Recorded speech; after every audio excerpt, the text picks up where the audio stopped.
Hello students, আমি Moumita ma'am. আশা করি তোমরা সকলে খুব ভালো আছো। Welcome back to our channel. আশা করছি তোমাদের আজকের এক্সামটা খুব ভালো হয়েছে। আজকে তোমাদের থার্ড সেমিস্টারের মেজর 3 পলিটিক্যাল সায়েন্সের পরীক্ষা ছিল। তো আমি কোয়েশ্চেন পেপার দেখলাম, তো কোয়েশ্চেন ভালোই এসছে। আশা করবো তোমাদের পরীক্ষা ভালো হয়েছে। তো আজকে আমি তোমাদের পেপার 4 থেকে লাস্ট মিনিট সাজেশন দেবো, ঠিক তোমাদের দেওয়া হয়নি আগে। তো তোমাদের এক্সাম পরশু আছে। তো আজকে আমি তোমাদের মানে একটু লেট হয়ে তার জন্য সরি। তো আজকে তোমাদের আমি কয়েকটা ইম্পর্টেন্ট কোয়েশ্চেন বলে দেবো যেগুলো খুব বেশি করে পড়তে হবে, ঠিক আছে? আচ্ছা, তো ক্লাসটা শুরু করার আগে বলে রাখি, যারা নেক্সট সেমিস্টারের জন্য আমাদের কাছে অনলাইনে পড়তে চাইছো তারা কিন্তু আমাদের অফিসিয়াল নাম্বারে যোগাযোগ করো। আমাদের অফিসিয়াল নাম্বার দুটো আছে, একটা হচ্ছে 6295916282, আর একটা হচ্ছে 7076398606। নাম্বার দুটো তোমরা কিন্তু ডেসক্রিপশন বক্সেও পেয়ে যাবে, ভিডিওটাতে দেওয়া আছে অলরেডি, ঠিক আছে? চলো দেরি না করে শুরু করে দিই আজকের ক্লাসটা। দেখো, তোমাদের পেপার 4 কিন্তু বেশ একটা জটিল বলবো, একটা কমপ্লিকেটেড একটা তোমাদের সিলেবাস এবার দেওয়া হয়েছে পেপার 4-এ। তো এখান থেকে কোয়েশ্চেন গুলো একটু টাফ আছে। তাও তোমাদের আমি বলছি যে বিশেষ কয়েকটা কোয়েশ্চেন তোমাদের বলছি যে তোমাদের ওগুলো কিন্তু পড়ে যেতেই হবে, ঠিক আছে? তো ফার্স্টে তোমাদের আমি 10 মার্কসের গুলো নিয়ে বলছি। 10 মার্কসের তোমাদের যেটা মানে সব থেকে ইম্পর্টেন্ট সেটা হচ্ছে তোমাদের রিয়ালিস্ট থিওরি, ঠিক আছে? রিয়ালিস্ট থিওরি কি আর এর যে বিভিন্ন যে স্টেজ গুলো আছে বা এর যে ফিচার্স গুলো, এটা তোমরা কিন্তু পড়ে যেও, ঠিক আছে? রিয়ালিস্ট থিওরির সম্পর্কে কিভাবে কোয়েশ্চেন আসতে পারে, যে রিয়ালিস্ট থিওরি বলতে কি বোঝো, আর এর মানে এর ব্যাপারে একটা একটা কম্পারেটিভ স্টাডি দাও বা একটা হচ্ছে মানে অ্যানালাইজ করতে বলবে। তো এটা তো তোমরা কিন্তু অবশ্যই দেখে যাও, ঠিক আছে? 2 নাম্বার আমি বলবো হচ্ছে কোল্ড ওয়ার, বা যেটাকে বলে ঠান্ডা যুদ্ধ। তো কোল্ড ওয়ারের ফিচার্স গুলো, এর এফেক্ট মানে এর বৈশিষ্ট্য আর এর হচ্ছে প্রভাব, এটা তোমরা দেখে নিও, ঠিক আছে? 3 নাম্বার হচ্ছে তোমার আন্তর্জাতিক সম্পর্কের যে নেচার অ্যান্ড স্কোপ, ঠিক আছে? এটা হচ্ছে তোমাদের 3 নাম্বার ইম্পর্টেন্ট কোয়েশ্চেন। 4 নাম্বার হচ্ছে তোমার রোল অফ ডিপ্লোমেসি, ডিপ্লোমেসি কি আর ডিপ্লোমেসির যে গুরুত্ব, এটা একটু দেখে নিও, ঠিক আছে? নেক্সট হচ্ছে তোমার টেররিজম কি, টেররিজমটাও ভীষণ ইম্পর্টেন্ট। আর এর সঙ্গে তোমরা পড়বে হচ্ছে মানে টেররিজমের যে ইম্প্যাক্টটা, পলিটিক্সে টেররিজমের ইম্প্যাক্টটা অবশ্যই পড়বে। আর তোমরা পড়বে হচ্ছে ন্যাশনাল পাওয়ার বলতে কি বোঝো এটা। আর হচ্ছে তোমরা পড়বে এখান থেকে গ্লোবালাইজেশনটা কি, ঠিক আছে? তো এই মানে এই 10 মার্কসের এই কয়টা কোয়েশ্চেন তোমরা কিন্তু অবশ্যই দেখে যাবে।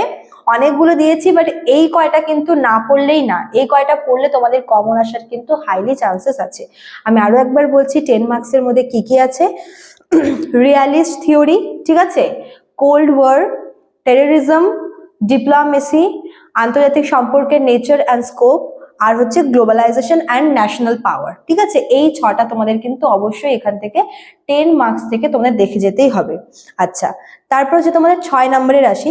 6 নম্বরে তোমাদের যেটা পড়তে সেটা হচ্ছে ব্যালেন্স অফ পাওয়ার, ঠিক আছে? ব্যালেন্স অফ পাওয়ার কিন্তু ভীষণ ইম্পর্টেন্ট এই কোয়েশ্চেনটা। দেন তোমরা পড়বে হচ্ছে প্রোপাগান্ডা কি, প্রোপাগান্ডার উপর একটা শর্ট নোট আসতে পারে, এটা 3 মার্কসেও আসতে পারে, বাট 6 মার্কসেও কিন্তু ইম্পর্টেন্ট আছে, ঠিক আছে? তারপর তোমাদের আসবে হচ্ছে রিয়ালিস্ট থিওরি। তো 10 মার্কসে বললাম, তো 10 মার্কস হলে তোমাদের 6 মার্কসেও হয়ে যাবে। তোমাদের আমি একটু আলাদা করে বলছি, তোমাদের লিবারেল থিওরি তোমরা একটু পড়ে নিও 6 মার্কসের জন্য। রিয়ালিস্ট থিওরি তোমরা 10 মার্কসের জন্য পড়ো, 10 মার্কসের পড়লে 6 মার্কসে আসলে তোমরা লিখতে পারবে। আর লিবারেল থিওরিটা তোমরা কিন্তু অবশ্যই পড়বে 6 নম্বরের জন্য, ঠিক আছে? আর একটা কোয়েশ্চেন তোমরা এখান থেকে পড়বে, সেটা হচ্ছে মার্কসিস্ট থিওরি, আন্তর্জাতিক সম্পর্ক সম্পর্কে মার্কসিস্ট যে থিওরিটা আছে সেটা তোমরা এখান থেকে দেখে নেবে।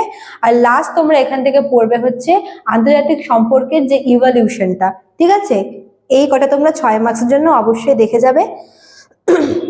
3 মার্কসের জন্য তোমরা কি কি পড়বে, দেখো 3 মার্কসে কিন্তু প্রচুর আছে, তাও কয়েকটা আমি তোমাদের বেছে বেছে বলছি। 3 মার্কস থেকে তোমরা হচ্ছে আর্মস কন্ট্রোলটা পড়ে যাবে, ফেমিনিস্ট থিওরিটা পড়ে যাবে, ঠিক আছে? ডিসআর্মামেন্ট বা যেটাকে হচ্ছে নিরস্ত্রীকরণ বলে, এটা পড়ে যাবে। ন্যাটোটাকে পড়বে। ডিপ্লোমেসি, টেরোরিজম, এগুলো 3 মার্কসের কিন্তু টিকা হিসেবে আসতে পারে। আচ্ছা, সিক্রেট ডিপ্লোমেসি, ওপেন ডিপ্লোমেসি, এটা একটু দেখে যাবে। আচ্ছা, আর্মস কন্ট্রোল যেটা, সেটা দেখে যাবে। আর হচ্ছে দুটা ফুল ফর্ম বলছে, একটা হচ্ছে তোমার সিটিবিটি আর হচ্ছে এমটিসিআর। এই দুটো ফুল ফর্ম পড়ে যাবে। আর তোমরা পড়বে হচ্ছে বাইপোলারিটি, তো এইগুলো তোমরা 3 মার্কসের জন্য কিন্তু বিশেষ বিশেষ করে পড়বে, ঠিক আছে। আমি হয়তো খুব ফাস্ট ফাস্ট বললাম, তো তোমরা একটু পজ করে করে একটু দেখে নিও। আশা করবো তোমাদের এগুলো পড়াই আছে, বাট মানে হয়তো কোনো একটা তোমরা মিস করে গেছো, মানে একটা দুটো, তো সেগুলো তোমরা একটু দেখে নিও। এই কয়েকটা কোয়েশ্চেন কিন্তু তোমাদেরকে অবশ্যই অবশ্যই পড়ে যেতে হবে। এমনিতে তোমরা সবই পড়বে যেগুলো দিয়েছি সাজেশনে, কিন্তু সাজেশন বাদ দিয়েও তোমরা মানে সাজেশন থেকেও যদি তোমরা বলি যে তোমরা আর কোন কোন জিনিসগুলো পড়বে, তো এই টপিকগুলো যেগুলো বললাম এগুলো কিন্তু বেশি বেশি করে পড়তে হবে, ঠিক আছে। তো নেক্সট ক্লাসে আমি তোমাদের পেপার 5 থেকে লাস্ট মিনিট সাজেশন দেবো। তো আজকে এতটুকুই থাকলো, তোমরা ভালো করে পরীক্ষা দিও, তোমাদের পরশুদিন এক্সাম আছে। আশা করবো তোমাদের আজকের পরীক্ষাটার মতো তোমাদের পেপার 4ও কিন্তু ইজি হবে এবং তোমরা সবটা লিখে দিয়ে আসতে পারবে, ঠিক আছে। আর যারা 4th সেমিস্টারে অ্যাডমিশন নেবে তারা কিন্তু এক্সামের পরপরই অ্যাডমিশন নিও, কেননা তোমাদের ক্লাস কিন্তু পরের মাস থেকে শুরু হয়ে যাবে। তো আজকে এতটুকুই থাকলো, সবাই ভালো করে পরীক্ষা দিও পেপার 4টা। অল দ্য বেস্ট, দেখা হচ্ছে নেক্সট ক্লাসে। Thank you.